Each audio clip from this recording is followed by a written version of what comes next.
Yay. Well, hello. I'm here with two of you again. How exciting! So great. That's always a bonus to get you both together.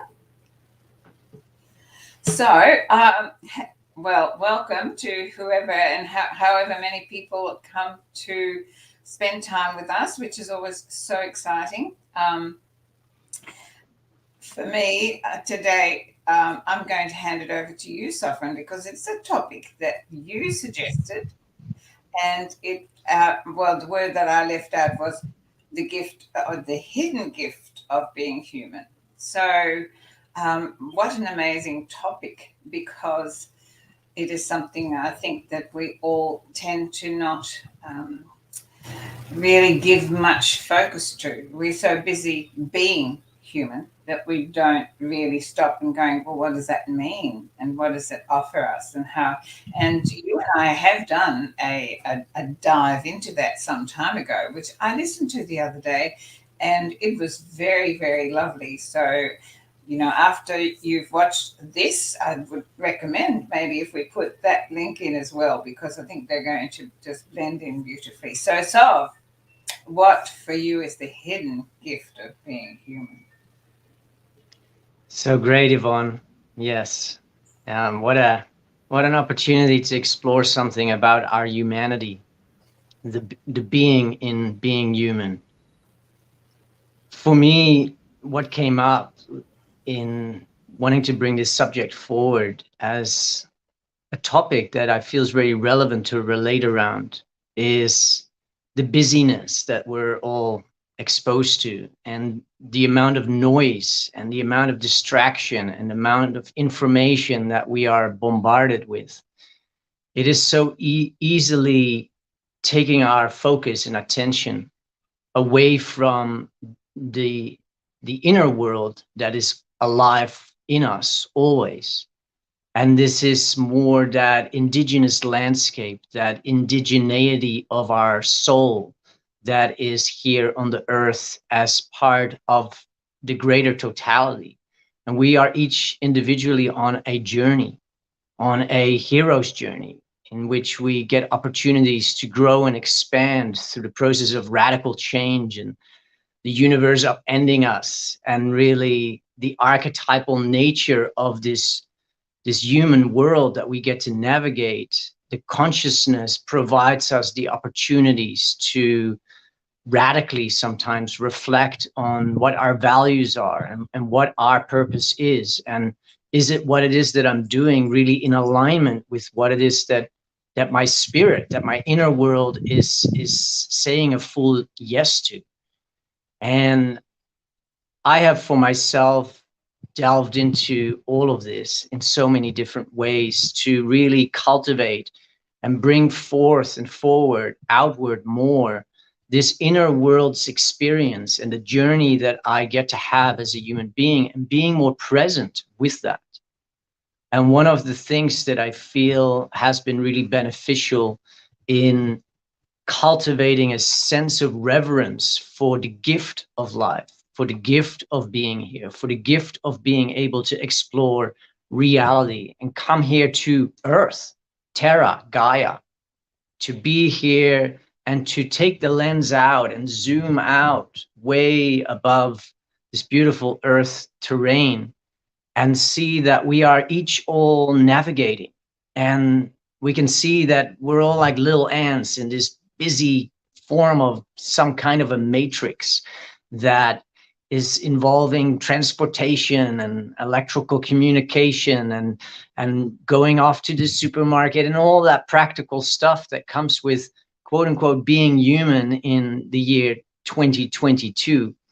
And yet there is a reality that seems to be not prevalent or spoken to, an experiential field of journeying consciously on this earth through our life and making use of the function of the opportunities for our growth and our radical self-reflection that we get.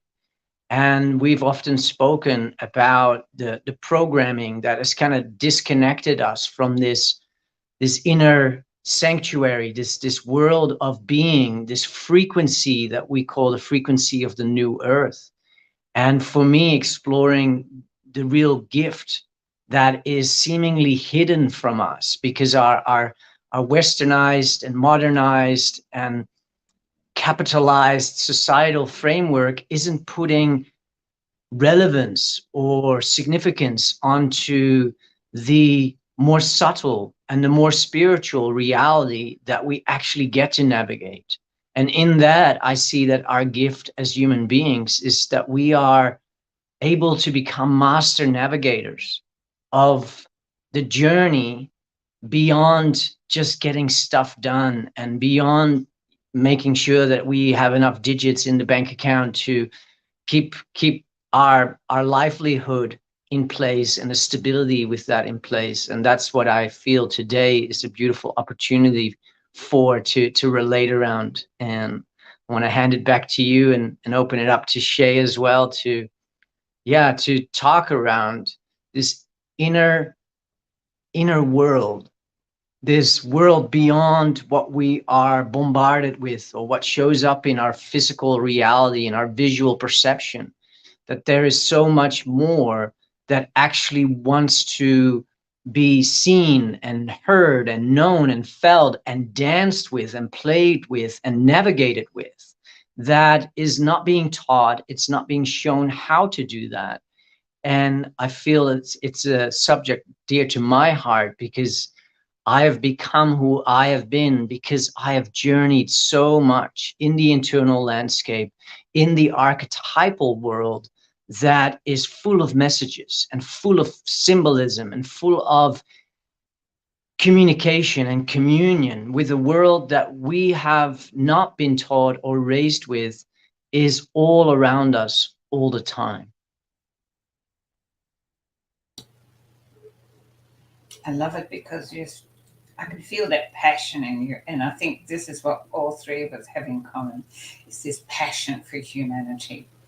And I don't know how you feel, Shay, but the energy here at the moment for me is really heavy. We have a thing called an election in is it 2 days or 3 days? Who knows? Um, and it feels really heavy. Um, it's like people are holding their breath. And yet, this morning, I don't know if you guys had a chance to read my post this morning, but it was was just open. My eyes was channeled, and it just went bang, and it was really addressing exactly that. And so, when we're looking at the gift of being human, for me, it's all about relationship. It's how we relate with the earth, how we relate with everything. How do I relate with this technology that we're using that is bringing us together every week and allowing us to become heart connected? How do we relate? And how, of course, then how do we relate with each other? And how do we relate with our food? How do we relate with our homes? And I just feel that that is the hidden part of the gift of being human. I think the most hidden part is to even recognize and acknowledge that it is a gift and it's not a punishment and it's not a struggle. And it's, we're not here to suffer. And there is so much suffering.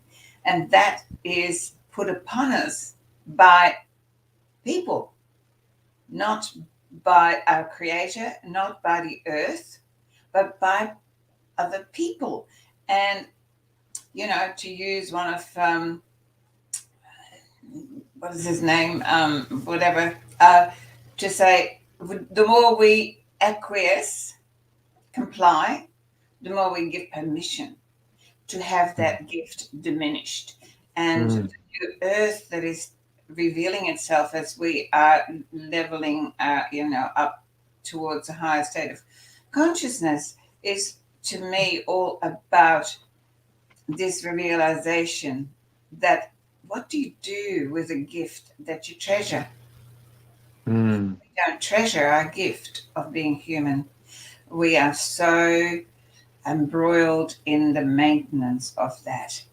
So I would love to hear from you, Shay, and see how you see this picture of the gift, the hidden gift of being human, which is so special. Thanks, Yvonne, and thanks for sharing, Sovereign. I really appreciate it. And this is a great topic. If you're watching right now, I'd love to hear from you. What is your gift of being a human? For me, it's the gift has been, it's really interesting because like what Sovereign was speaking to around, reflecting on what's been going on inside through my life and the suffering. Like I'm a human, so I've experienced sadness and the grief and the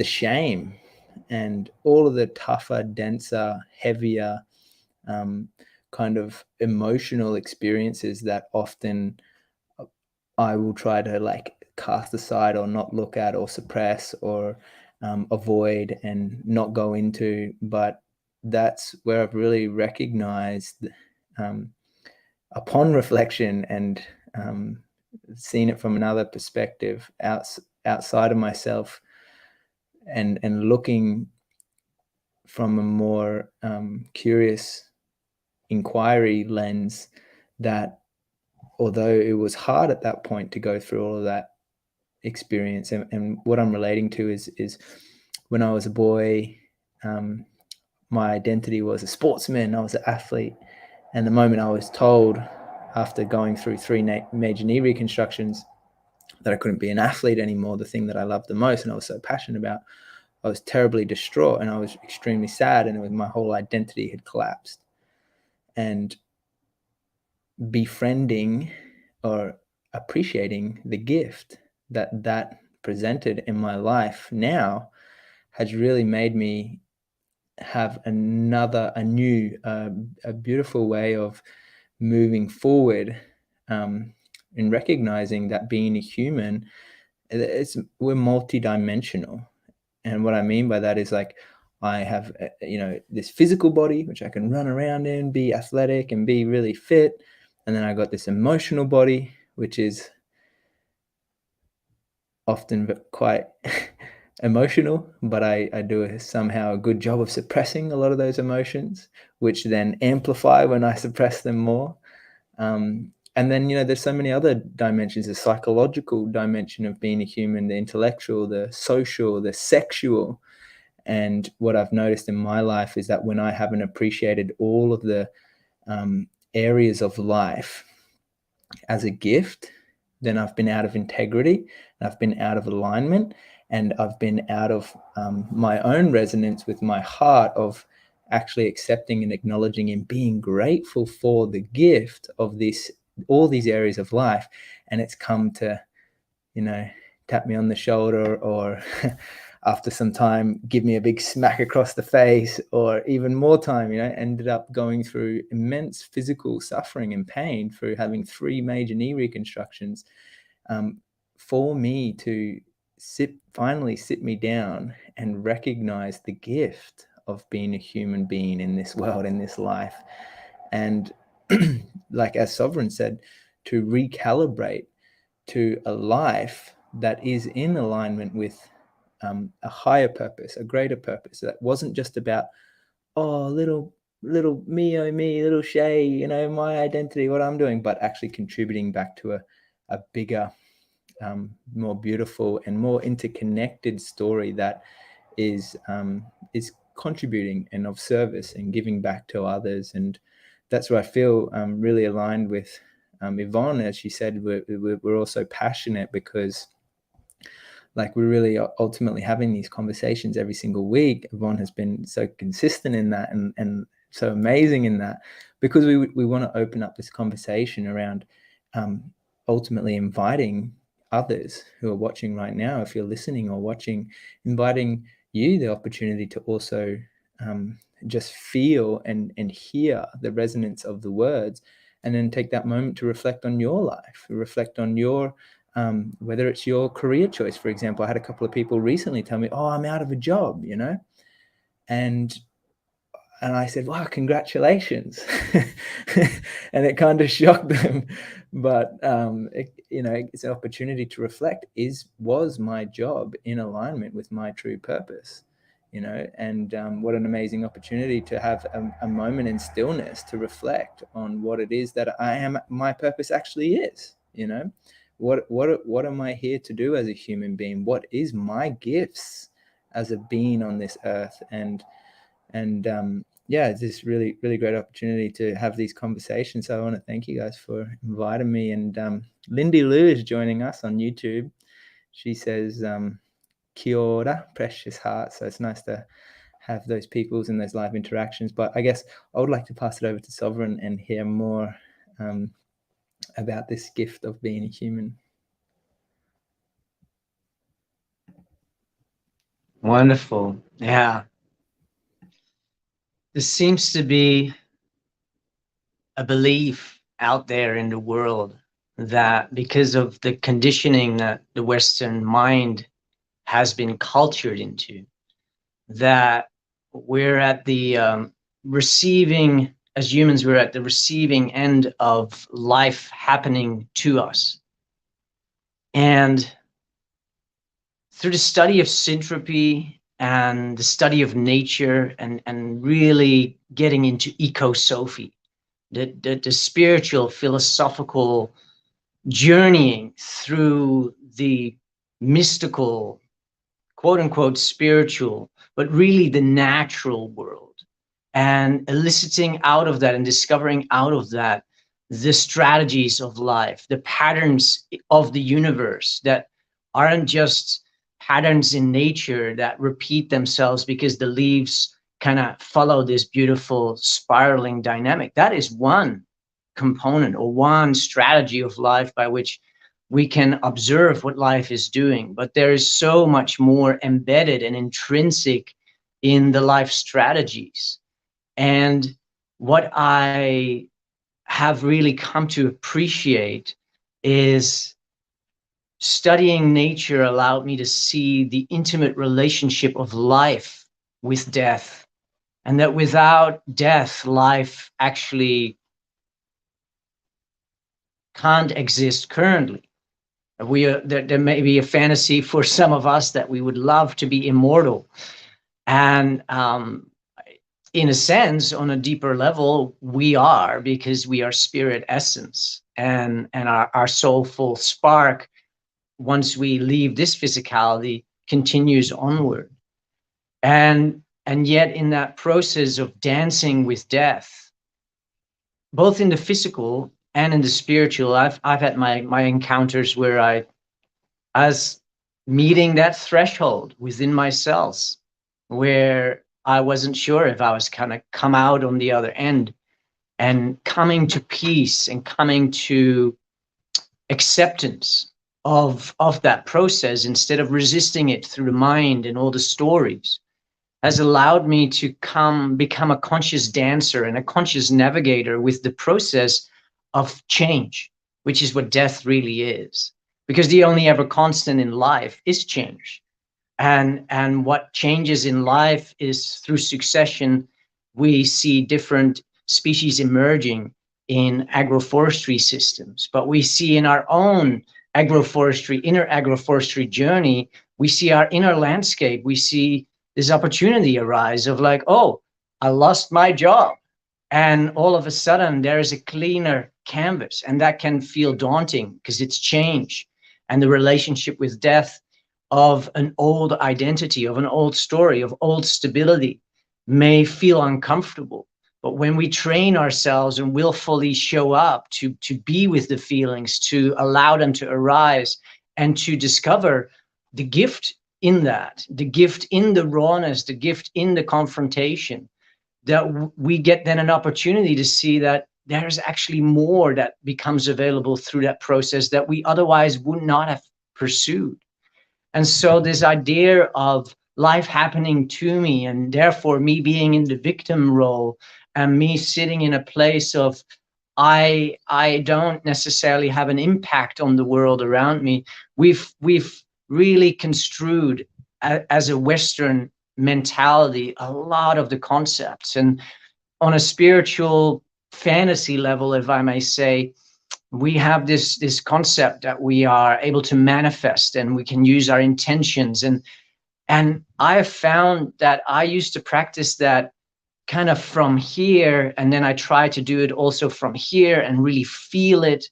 But there is more to that story. There is more to the dreaming into being, the world that we have available to us to experience, because all the miracles and all the magic and all the mystery and all that lies beyond the noise of the 3D and the programs of the having to and the needing to, beyond that space that is so much involving mental clutter. There is a world that has the ability to open up to us if we are willing to enter into that dimensional reality, enter into that expansive worldview, and it really takes a different lens to approach that. And I've really come to appreciate how all of life, through this study of syntropy and the ecosophy that I have just relished in, is that life is fully happening for me. And when I have that awareness, and when I am in that presence of knowing that this is happening for me, because everything in life performs a function with purpose, I feel that I'm reacting. I feel that I'm being stirred by this change that is meeting me, that I am unsure of how am I going to navigate it. And yet I have this very confident inner standing that this is happening for me. And with that, so much of the mental coping and the activity that I would normally jump straight into, and how to keep myself safe, or how to still make sure that this, that, and the other, that is being able to become surrendered. And in that lies a beautiful form of communion, a form of communion with more of me, more of what life and what really the spirited nature of my essence, what it has come here on the earth to give expression to.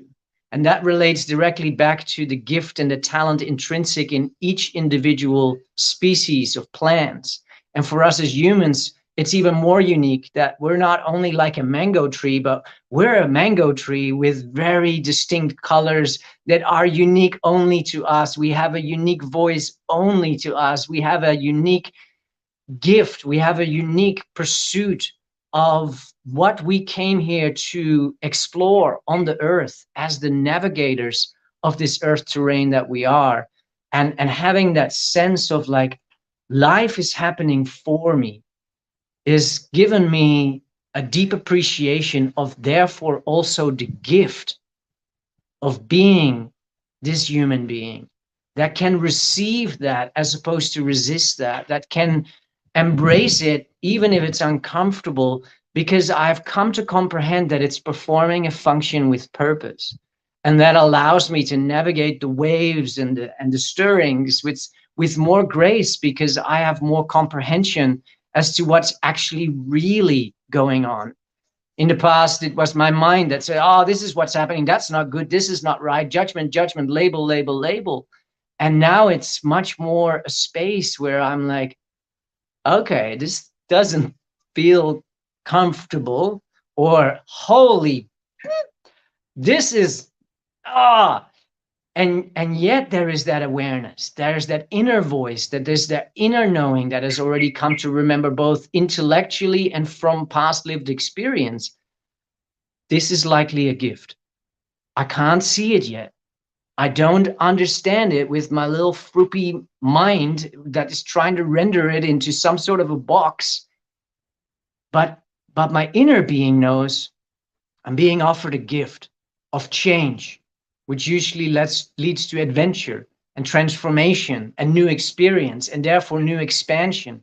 And what I have found is that unconsciously I call in all of those opportunities for transformation and growth and the radical slap in the face moments, so that the innate gift of my spirited nature and the spirit that came here to give expression to its uniqueness actually has an opportunity to make its way forward through my being just another step more. And that's the beauty that I find of the journey, that's an ever ongoing process of giving more expression to what is really coming from within, that wants to become expressed, that wants to show me, that wants to take me to directional fields that if I was to stay in the comfort of my job, I am in a box and I am not on adventure and I am not on exploration and I'm not navigating new terrain. And this to me is a wonderful gift of being a human being and having the recognition that life is happening for me. Wow. Well said. I think you've covered it all, really. But you talk about life is not happening to us, but life is happening through us, for us. And I always like to bring it back to the present, because at the moment, still a lot of humanity thinks that what's occurring is bad. It doesn't feel good, but it's necessary, because what these constrictions and these changes, what they force is to bring more of life out.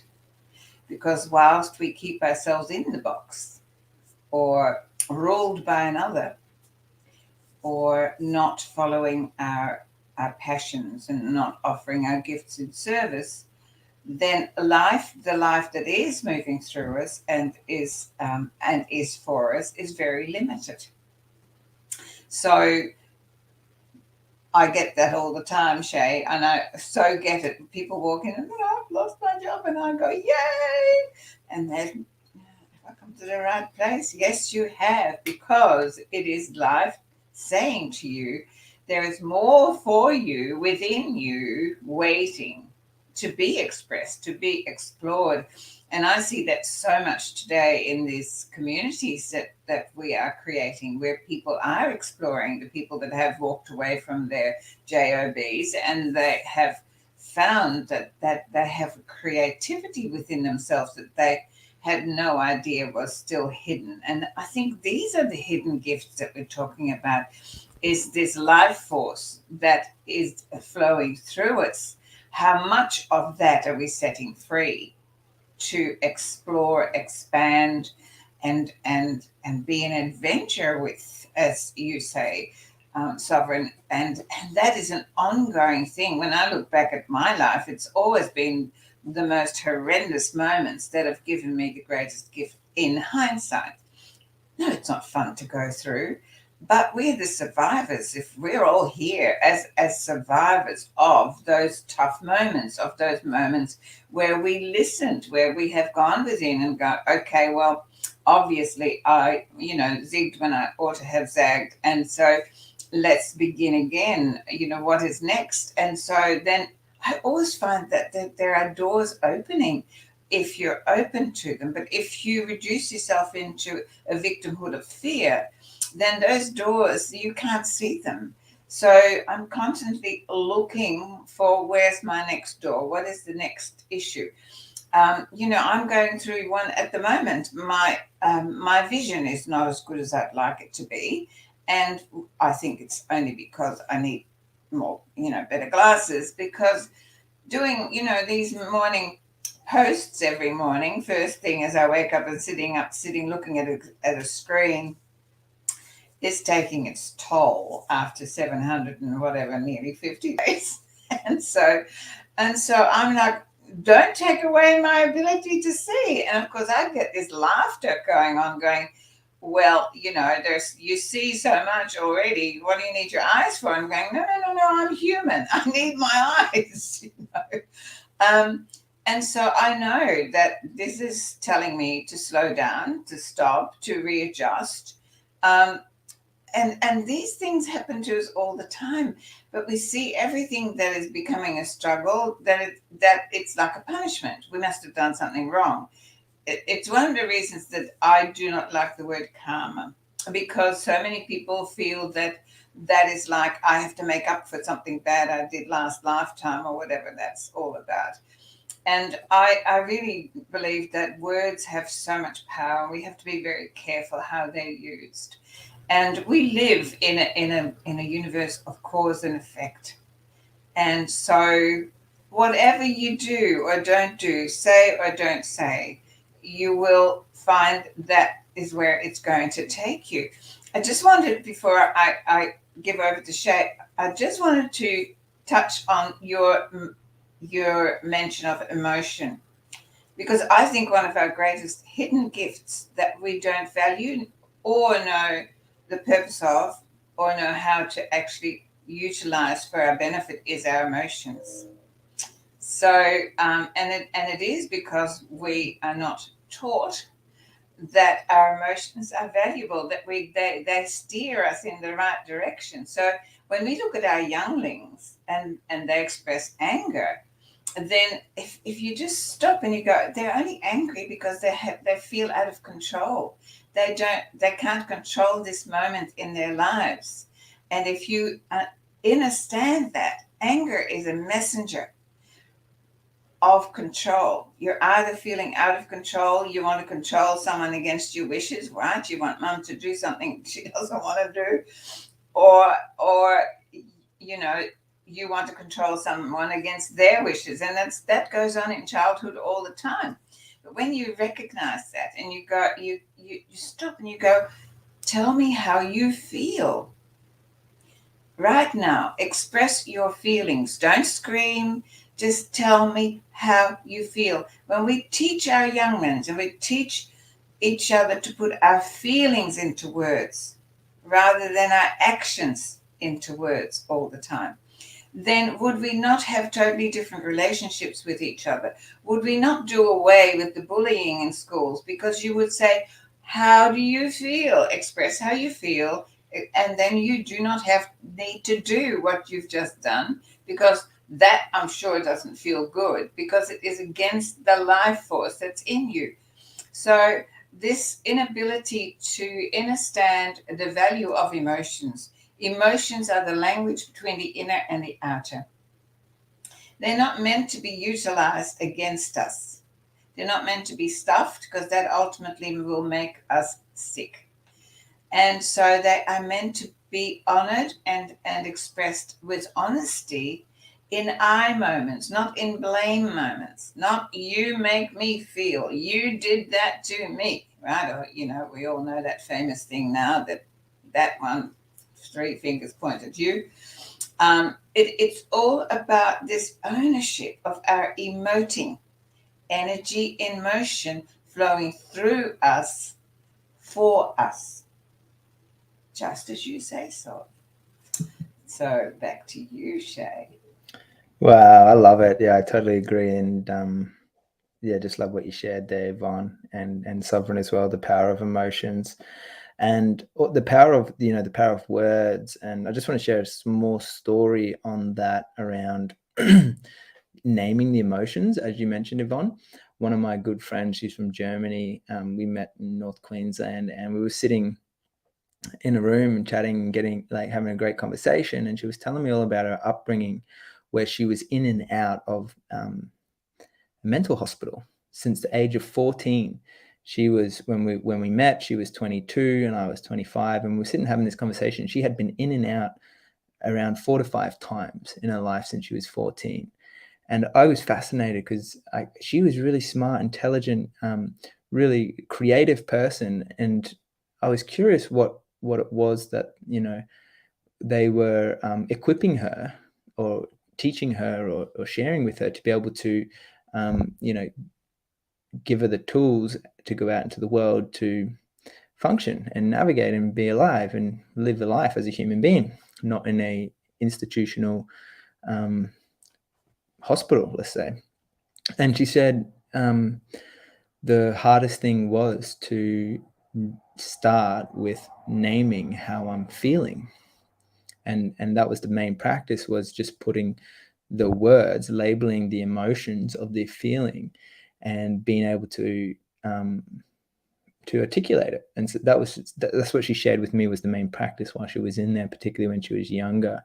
And I think there's so much to be said for being able to identify that we go through a range of quite complex feelings at times. Although we might label it as sad, there's probably a multitude of feelings that are coming with that, like frustration and anger and fury and this sadness that's running through our being, our body, that ultimately, I know from my experience, I have done a phenomenal job of suppressing them, because I felt even more shame, which is another emotion, to express it, because the space to actually allow the expression, I perceived it to not be safe. So I wouldn't do it. I was afraid that they would call me out or call me names, or I wouldn't be loved or wouldn't be received. And so what did I do so well? Swallow it all, until eventually, the beautiful part, as you said, that energy in motion, the emotion has to be expressed eventually. And what I noticed in my life, holding on to it for over 13 years, the emotion got a lot stronger the longer I held on to it if it wasn't expressed. And as Sovereign was talking, I actually drew a little picture I want to show you guys. It's a very basic picture, but it's a spiral. Sovereign spoke to the patterns of nature and this fundamental pattern that exists in all life forms. You might say, no, not everything's in a spiral. And it's true, there are kind of conspiring fractal examples of the spiral. And I explored the words as he was speaking. And in the words, we talk about the power of words, but in spiral, we get spirit and we get spine or spinal and spire, conspire.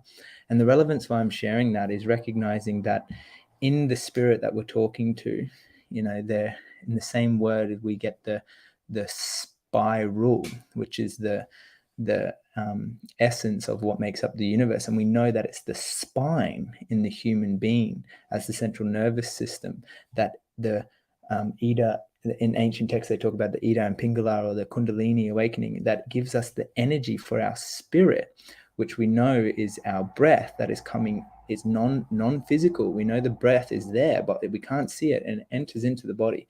And that is the journey within of the emotion. What I love about understanding the nervous system and the connection, the link, the missing link that we're not taught around the breath, the spirit, the life force, the prana, the pranayama that is, giving us all life on this earth, this beautiful gift of being a human, is that we have this gift of breathing, where we can actually regulate our being through our nervous system and our immune system. And it's beautiful that we're starting to recognize in today's day and age that, science is catching up to these philosophical, spiritual, ancient texts, which have stood the test of time, and these practices to enable us to recognize that those patterns that we're observing outside of ourselves are actually also on a micro level happening inside ourselves.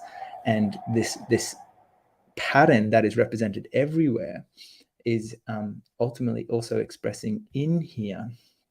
And then that's the beautiful link, is recognizing that. And the empowering thing is like, wow, yes, there's some crazy things going on right now. And actually, I'm feeling pretty wild and crazy in my cells too.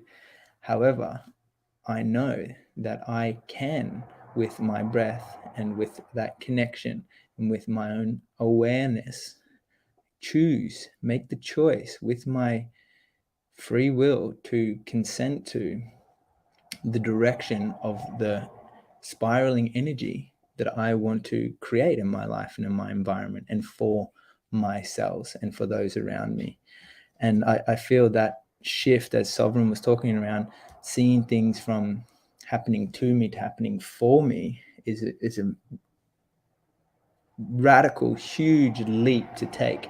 And then on that, like the next step beyond that is like, how can I create for me and for others and play a part in co-creating the world? And that's what we're having these conversations for around the new earth experience. What is it that we are contributing and co-creating and collaborating towards? What kind of experience do we want to be living ultimately? Because I remember when I was a young boy, and I had forgotten for a while there, and chose to not look at it because I sensed the environment wasn't conducive to where I was at in myself when I was a kid, and being highly expressive, crying all the time, very sensitive, but very curious and inquisitive, and noticing, the tiny little minute patterns in the garden, or the animals and the plants, and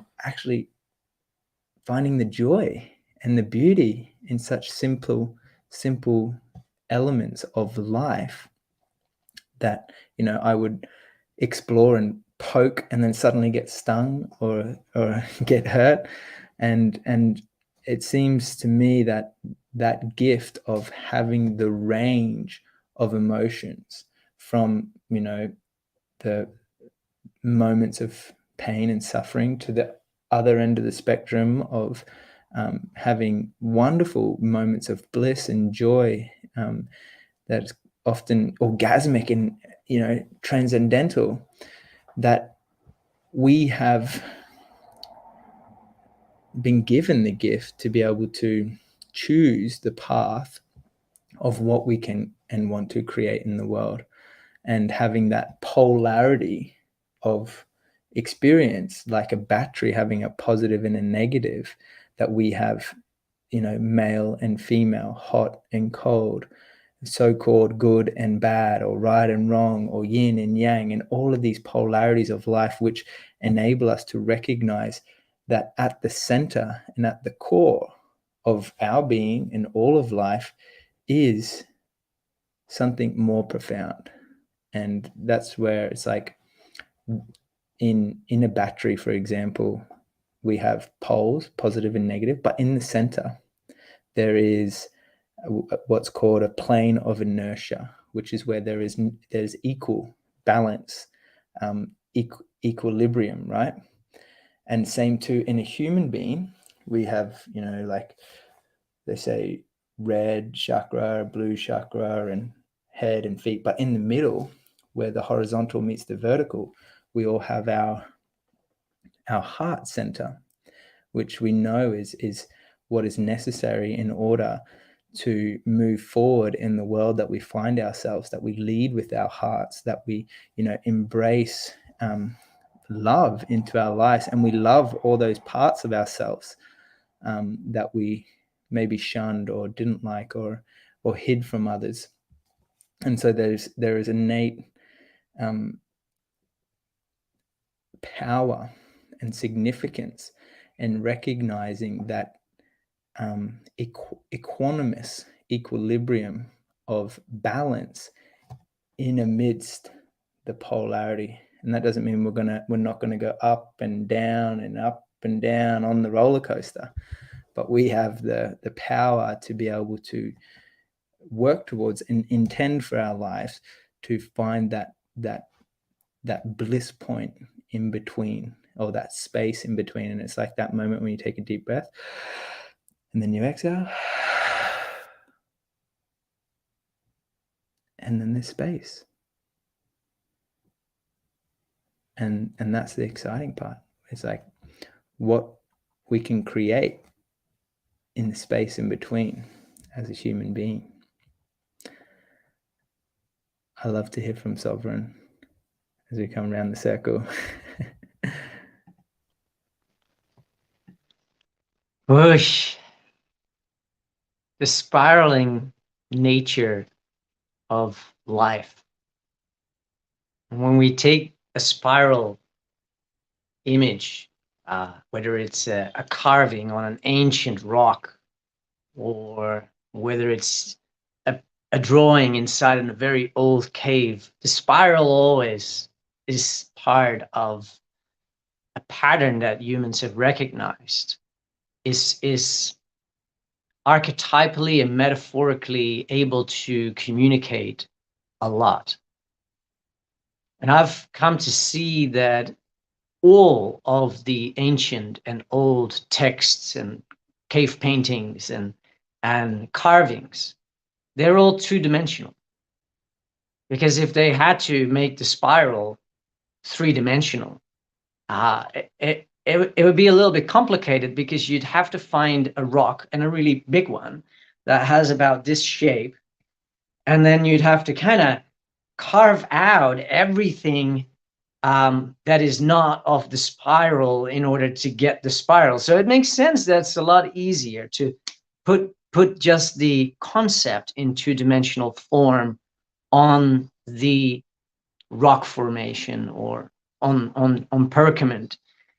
And I found in any form of symbolism the intrigue within myself to visualize the three-dimensional proportion of that. The three-dimensional, what is that image really? What, this flower of life, are they really all circles? Because are there really circles in nature? I mean, like literal flat circles that are just a line, and we find these hoops just out in nature falling off the trees as a fruit. It's called a hoop fruit. No, I have yet to find the hoop fruit that is simply just a full spherical, very thin ring that we would call a circle.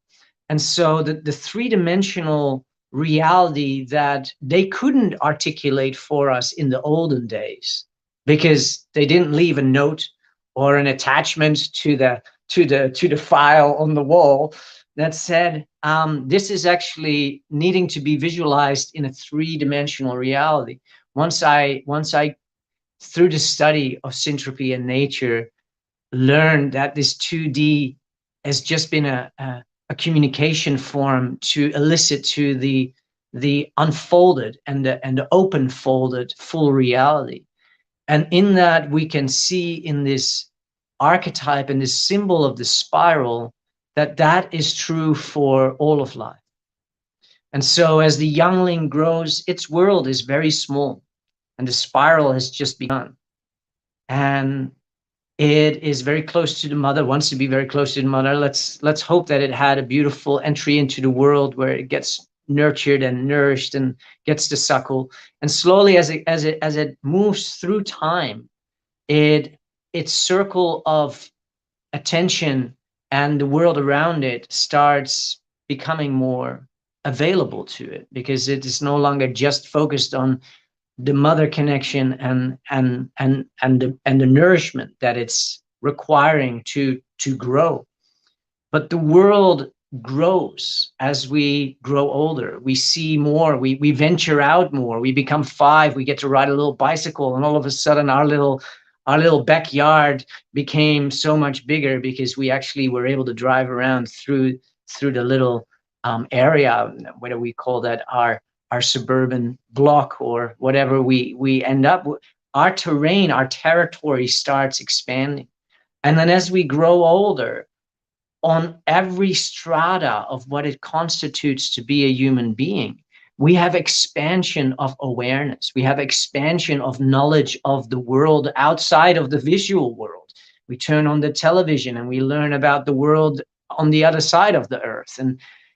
And there is a continual expansion going on. And when our spiraling expansion of the increase of quantity and quality of consolidated life, if that quantity and quality of life that is wired for expansion, if that gets stagnant, what gets infocated in the world seemingly happening to us is the necessary change for an up-leveling, so that new terrain and new experience and new adventure will lead us to continuously be on the spiraling journey to expand to, and that's what I call the hero's journey.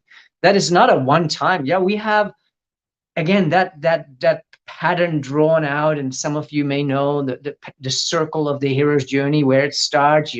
You're at home, and an event happened, and you get kicked out of the nest, or you leave the comfortable environment, and then the hero's journey starts. And in the end, the hero always comes back to the point where it left from. It comes back to reconnect with the community that it left, or the birthplace that it came from.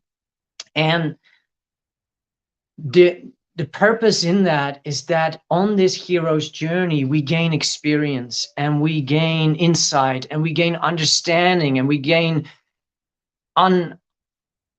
our eyes become unclouded. We start seeing that there is such a greater reality, and we want to bring that back. And this is part of the hidden gifts in our human ecology, is that when we learn, grow, and expand and comprehend, and we have expansive experiences, there is an intrinsic and innate sense of attraction that wells up from us, that we want to start sharing that with those that we, quote unquote, left behind. And we then bring the gifts and the insights and the gems and the stories. Through story, we bring that back, and we want to inspire. We want to express with those that are our familial bonds, our friends, our connections. We want to share, because our experience was so rich, and we learned that, wow, in this hero's journey, this human experience, there's more available, and we want to inspire others to explore what else is available. And every human being in there, whether they're in a spiral that we could maybe see, is this man is 50 years old, and he just walks to the rice field, and he walks back home, and he walks to the rice field, and walks back home, and we may see, oh, that's a very small spiral. The same pattern and the same innate processes are alive for him. And the same larger hero's journey from birth to death is alive for him. And it's just beautiful to recognize for myself the humanity in what it means to be on the spiraling journey, to navigate that more consciously, and being more present with that is actually what is part. It's not so much what's part of our experience, is that that's actually the journey that we're on. Continual growth and expansion, and more insight, and more depth, and more feelings that lead to us exploring more of our inner world. I feel that we all came here with the qualities inherent in each of us to become master navigators of this spiraling dynamic that we call life, the journey, the human experience, the human experiment. And knowing that we have this ability to become masterful, to train ourselves in our ability to show up for this journey more with presence, and more with acceptance, and more with a sense of surrender, so that life can lead us, so that life can show us, so that life can give us the resources and the experiences, so that we indeed do grow and expand.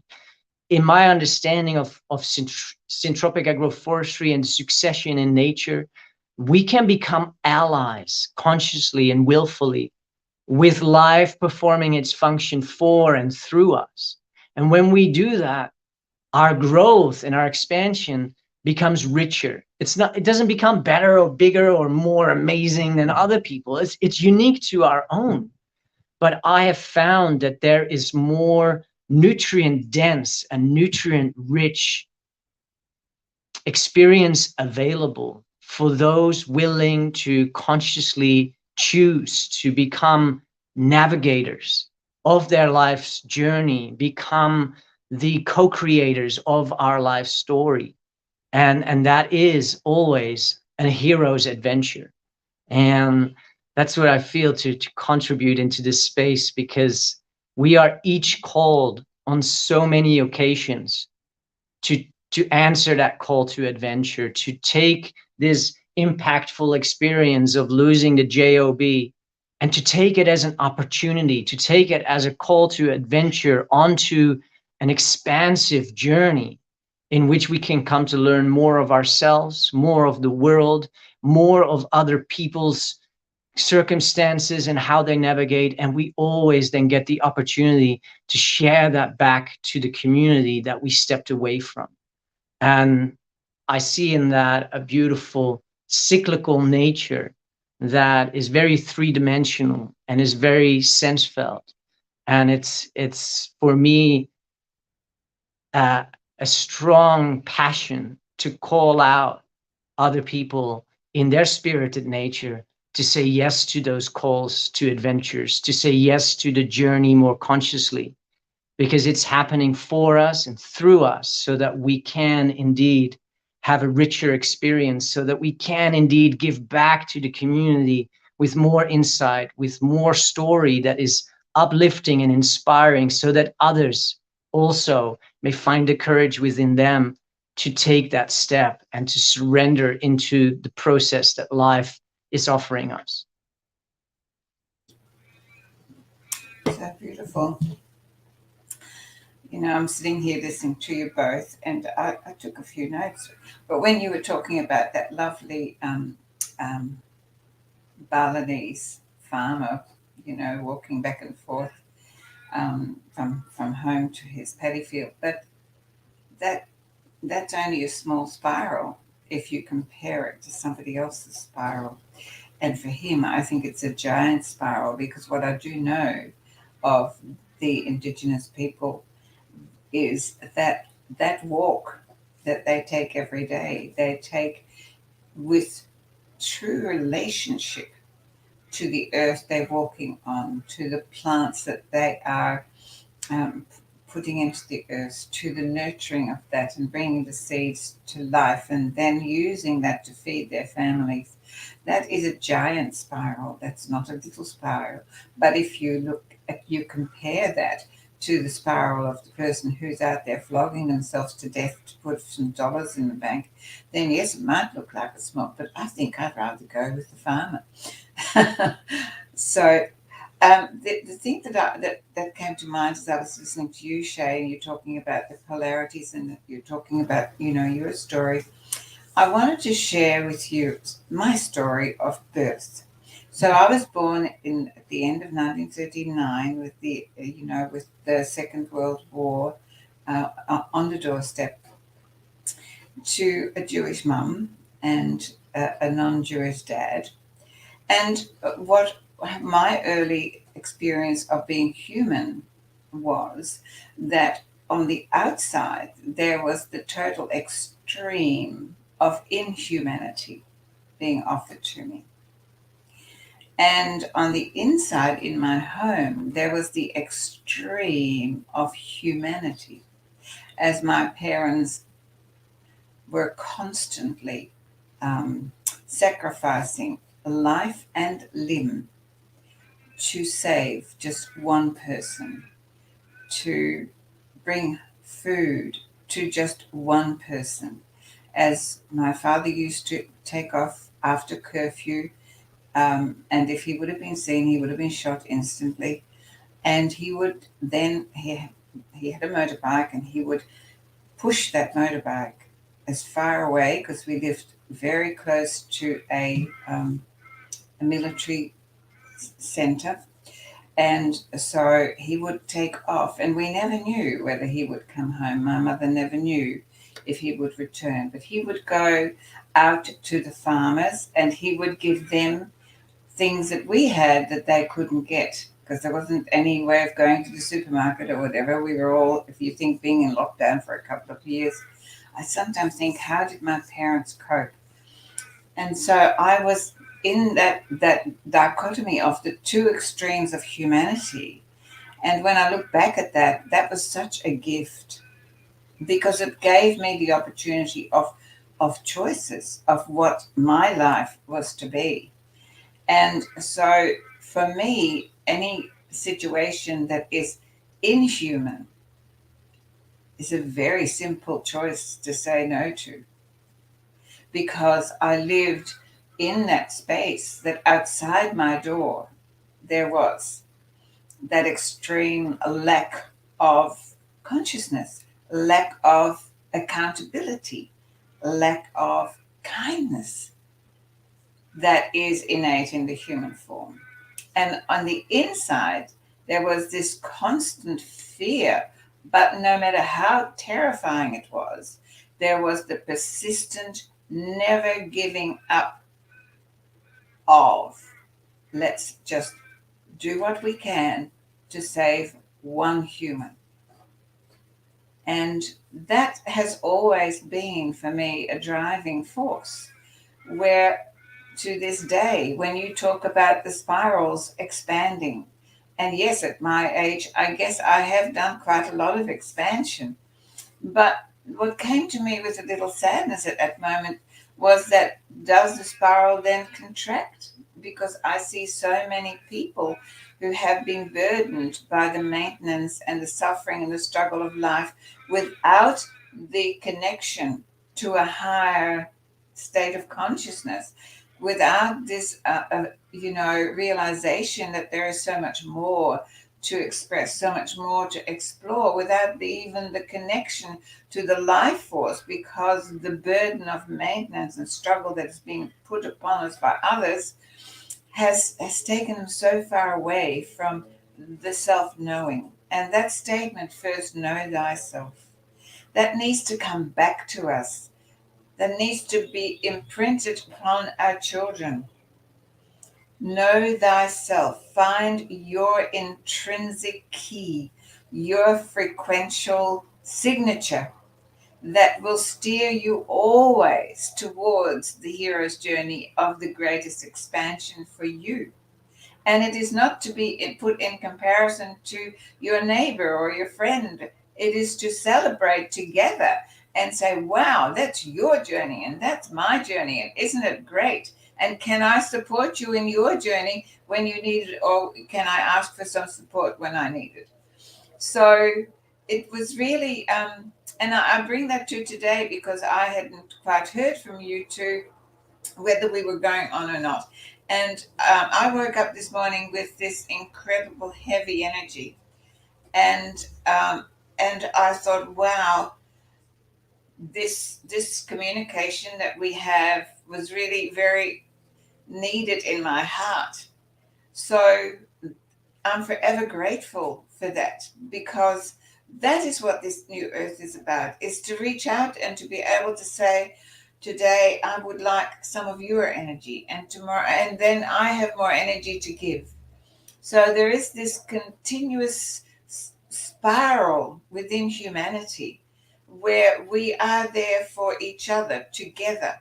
This separation that has been forced upon us for so many eons, through religions, through nationalities, through governments. It is the most inhumane structure or construct that we've fallen into. And we can look at that from a perspective, as we talked about before, of, wow, that is really bad. No, it's really good. Because just as much as I grew up being able to say no to anyone who tried to control me, anyone who was offering me a lack of love, a lack of consideration, a lack of human kindness, I could say no to, because I'd seen it all. I'd seen the pain of it, the destruction of it, and I had seen, on the other hand, what it drew out of my parents. No matter what the pain was that they suffered, they dug deep. And that is what is required from humanity. These are the hidden gifts of being human.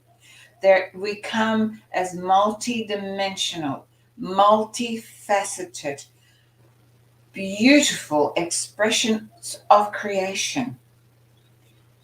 And through the breath of life, with every breath we take, we can either fuel that expression of creation into something that is going to expand, that is going to nurture, that is going to fuel and feed the good of the human kindness, or we can use it equally, because it's still free will, for the constriction and the destruction. And at the moment, what I saw in my early years of my birth is what's right out there right now. Those two extremes. And we are again, and this is why I get up every morning and I will not give up. I will draw out of me every ounce that is still hidden within while there is still breath in my body, to just assist only one more being to find their way home to their innate beauty, to their innate life stream, to expand that spiral into the new earth of the humanity that we have lost. Someone stated yesterday, I was listening to someone, what do you think is the biggest threat? Well, to Australia, to humanity. And I think the biggest threat is our forgetfulness of our humanity, our selling ourselves out for the trinkets and the goodies and what, someone giving you permission to go to the movies? I went to the movies yesterday. Wow. And there's still people coming in with their faces in a bag. I don't get it. You know, that's how ingrained this fear is. And I'm going, I feel such compassion. Such compassion. Because it's the breath of life. The breath that we are told to be afraid of. Think about that. Think about that. How can that be a truth? Because it's the biggest gift. It's the only gift that gives us life. And anybody tells you to be afraid of your breath, they're not human. They're not there for your well-being. You're most definitely not there for your health. So for me, the hidden gifts that we have, all three of us have given an expression of how we see that from where we're coming from. And each one of us has offered a different picture. And yet, we are all three coming from the same place. And that is this innate, beautiful space of love for life. All life. Not just human life. Life of our flora, our fauna, and our beautiful planet Earth. Whether it's round or square or flat or triangular, you know, I find that all so bizarre when people talk about that. Who gives a shit? Excuse me, it was my first swear word I learned in English. Is it going to make any difference to me right now? No. In actual fact, my team laughs and says, if you only knew. It is none of those, because we're thinking of it as a solid mass, which it isn't, which we are not. So I just want to thank you guys for being here today for me, so that I am able to be there for humanity. That is all that I breathe for. Thank you. So beautifully said. Thank you too, Yvonne. Pleasure to be here. Thank you, Sovereign. And thanks to those joining in. We look forward to seeing you soon in another one of these beautiful conversations. Bye for now. Bye.